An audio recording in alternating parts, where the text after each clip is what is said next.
തെളിവിന്റെ കണിക പോലും ഇല്ലാതെ തന്ത്രിയെ അറസ്റ്റ് ചെയ്തത് എന്തിനാണെന്ന് വ്യക്തമാക്കണമെന്ന് പ്രതിപക്ഷ നേതാവ് വി.ഡി. സതീശൻ. എല്ലാ പൗരന്മാർക്കുമുള്ള സംരക്ഷണം തന്ത്രിക്കുണ്ടെന്നും സതീശൻ പറഞ്ഞു. ഡേറ്റാ മോഷണം പാടില്ല എന്നിരിക്കെ മുഖ്യമന്ത്രിയുടെ ഓഫീസ് എങ്ങനെ വ്യക്തിപരമായ വിവരങ്ങൾ ശേഖരിച്ചുവെന്നും പ്രതിപക്ഷ നേതാവ് ചോദിച്ചു.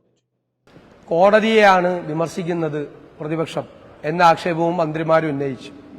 കോടതിയെ ആക്ഷേപിച്ചത് ഇന്നലെ നിയമമന്ത്രിയാണ്.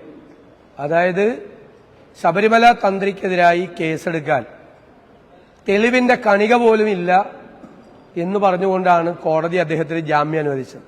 ആ ജാമ്യം അനുവദിച്ച കോടതിയെ ഇന്നലെ വിമർശിച്ചുകൊണ്ട് സംസാരിച്ചത് ബഹുമാനപ്പെട്ട നിയമവകുപ്പ് മന്ത്രിയാണ്. ഞങ്ങൾ ജനുവരി 11 തന്ത്രിയെ അറസ്റ്റ് ചെയ്തതിന്റെ അടുത്ത ദിവസം തന്നെ പറഞ്ഞിരുന്നു, ശബരിമല തന്ത്രിയെ പോലെ ഒരാളെ അറസ്റ്റ് ചെയ്യുമ്പോൾ എന്ത് കാരണത്തിന്റെ പേരിലാണ് അറസ്റ്റ് ചെയ്യുന്നത്, എന്ത് ഒഫൻസാണ്, എന്ത് കുറ്റകൃത്യമാണ് അദ്ദേഹം ചെയ്തിരിക്കുന്നത്, ഈ കുറ്റകൃത്യത്തിൽ അദ്ദേഹത്തിന്റെ പങ്കാളിത്തം എന്താണ് എന്ന് വ്യക്തമാക്കണം SIT എന്ന് ആവശ്യപ്പെട്ടിരുന്നു.